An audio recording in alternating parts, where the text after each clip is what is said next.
عزوز سلامتنا تقبلوا نايزا زينا تقرنيا 24 يوتيوب channel تخطاتلتي كمي تصنحوا نلوم على زحرنا يوم زيناتات بخمس الساعة بقرب يوم حبيركم ناتصنحوا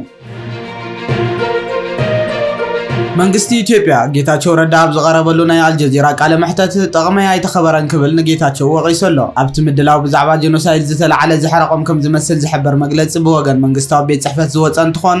እታ ገዛዛ ነታ አሰናዳይት ፕሮግራም ዝኾነ ማህዲ ሓሰንን ከምኡውን ናይ አዲስ ስታንዳርድ ዝተባሃለ ማዕኸን አሰናዳይት ዝኾነ ጸዳለ ለማን ከሲሶሎ ናይ መንግስቲ ኢትዮጵያ ሽሞኛ ኮይኑ ደሞዝ ካብ መንግስቲ ኢትዮጵያን ካብ መንጎ ዝኽፈሎም ሰበስልጣን ጄኖሳይድ ከም ዝተፈጸመ ዝኣመነ ቀዳማይ ሰብ ዝኾነ ጌታቸው ረዳ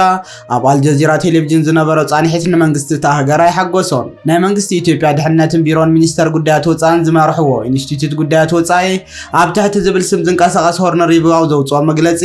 ሰሙናዊ ናይ ጌታቸው ቃለ መሕተት ብምልካት መግለጺ ኣስፊሩ እዩ እዚ ድሕረ ገጽ ከም ዲና ሞፍቲ ሊንጮባትን ዝኣመሰሉ ናይ ትገዛ ስርዓት ለውኻትን ንፋኖን ህወሓትን ኤርትራን ምውጋን ኣብ ዘይተደለየ መንገዲ ንምታው ደጋጊሞም ዝጽሕፉ ምዃኖም ዝፍለጥ እንትኾን ናይ ጌታቸው ረዳ ቃለ መሕተት ንዓና ዝውክል ኣይኮነን ብዝብላው ዝወፀ መግለጺ እቲ ቃለ መሕተት ዝተገበረሉ ኩነታት ካብ ስሩዕ ቃለ መሕተት ዝወፀ እዩ ክልተ ኣዋርሕን ካብውን ላዕልን ኣብ ዝወሰደ ግዜ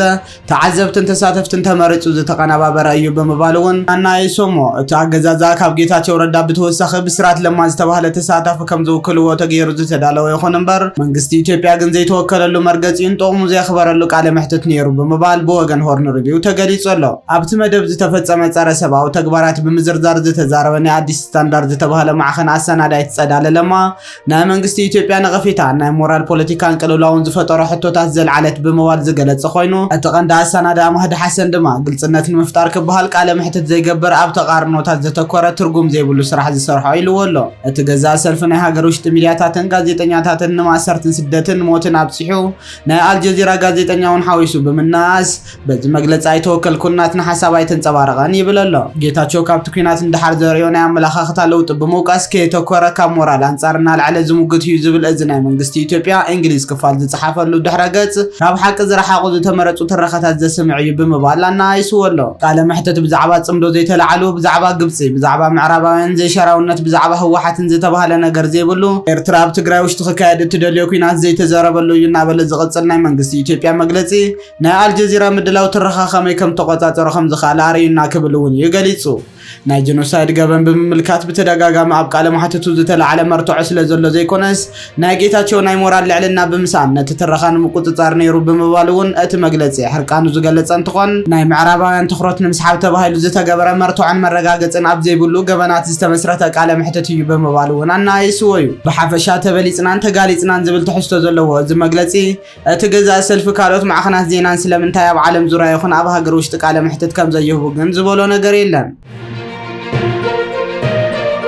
እዚ ከምዚ ልንከሎ ኖርዌይ ዜግነትን ዝሃበቶም ገለ ኤርትራውያን ደገፍቲ መንግስቲ ማለት እውን ደገፍቲ ስርዓት ህግደፍ ዜግነት ክትሕድጎም ምዃና ተገሊጹ ኣሎ ክፍሊ ኢሚግሬሽን መንግስቲ ኖርዌይ ዩዲቼ ሕቶ ዕቑቦም ተቐቢሉ ዜግነትን ዝሃቦም ኤርትራዊ ዝመበቀሎም ናብቲ ሃገር ብስደት ዝኣተዉ ዜጋታት አንጻር እቲ ዘቕረብዎ ሕቶ ዕቑባ ንመንግስቲ ኤርትራ ዘለዎም ደገፍ ንልዕሊ 2 ዓመታት ክምርምር ድሕሪ ምጽናሕ ናይ ኖርዌይ ዜግነቶም ክሕድጎም ይሸባሸብ ከም ዘሎ ተገሊጹ ኣሎ እቲ ሓሙሽተ ዝኣባላት መርማሪት ጉጅለን ዝሓለፈ 2 ዓመታት ጉዳይ ናይ 135 ዜግነት ኖርዌይ ዝተዋሃቦም ኤርትራውያን ክትመርመር ከም ዝጸንሐት ዝተገለጸ እንትኾን እታ ጉጅለ ናይቶ ምርመራ ክትካየደሎም ዝጸንሐት 135 ኤርትራውያን ኣብ ማሕበራዊ መራኸቢታት ዝጽሕፍዎን ዝብልዎን ከም ካልኦት ብዛዕባኦም ዝበልዎ ክትመርመር እያ ጸኒሓ ካብዚ ብምብጋስ ድማ ገለ ካብቶም 135 ሰባት እታ ቀዲሙ ዝተዋሃቦም ዜግነት ክሕደጉ ከም ዝኽእሉ ይግለጽ ኣሎ ኩሎም እዞም 135 ሕቶ ዕቑቦም ተቐባልነት ረኺቡ ዜግነት ኖርዌይ ዝተዋሃቡ ኮይኖም ብውሑድን ዝሓለፈ 7 ዓመታት ኣብ ኖርዌይ ክነብሩ ምጽንሖም እውን እዩ ተገሊጹ ክሳብ ሕጂ ናይ 20 ሰባት መንበሪ ፈቓዶም ከም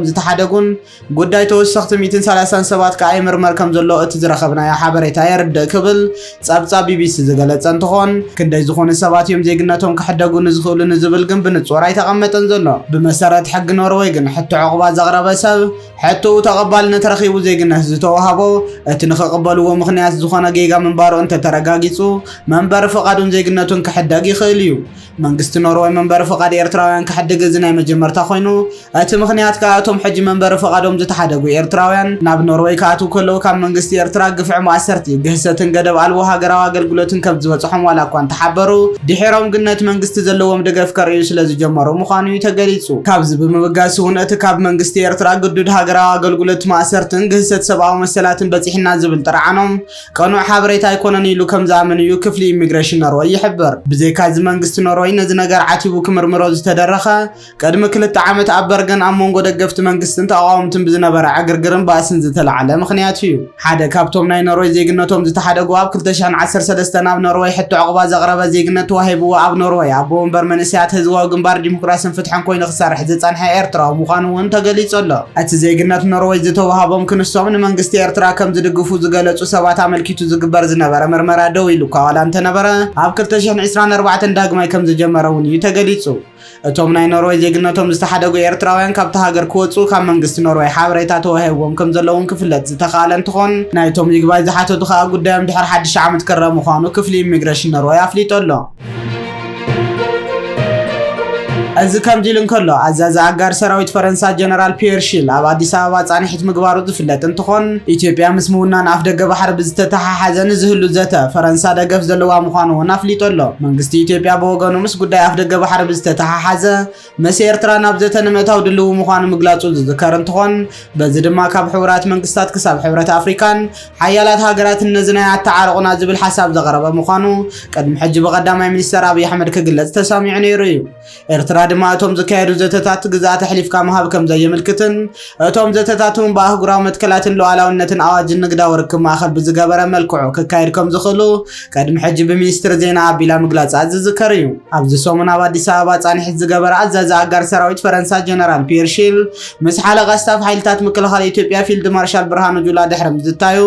ምስ ጋዜጠኛታት ኣብ ዝገበሮ ጻንሒት መብርህ ካብ ዝሃበሎም ዛዕባታት እቲ ሓደ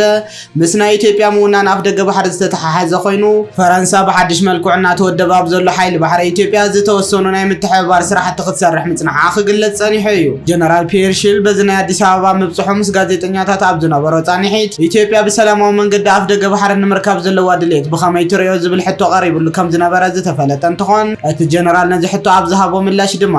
ኢትዮጵያ ኣዝያ ዓባይ ሃገር እያ፣ ኣዝዩ ዓብዪ ናይ ኢኮኖሚ ዓቕምን ህዝብን እውን ኣለዋ። ስለዚ ኢትዮጵያ እትደልዮም ኣቑሑት ንምልኣኽን ንምእታውን ምእንቲ ክትክእል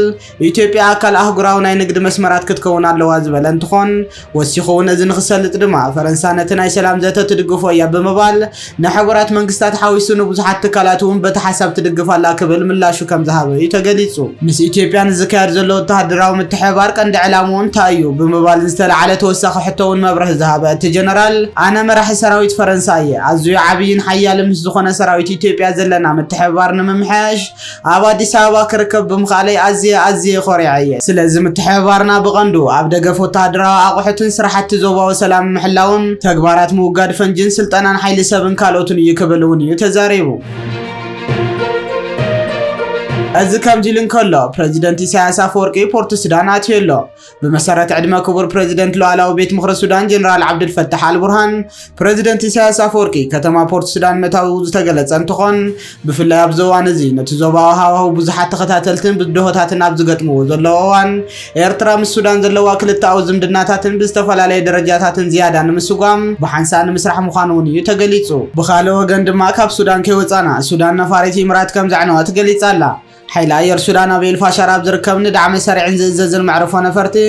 ዕሱባት ወተሃደራትን ኣፅዋራትን ዝፀዓነት ነፋሪት ኢምራት ዓረብ ከም ዘዕነዎ ሓቢሮም።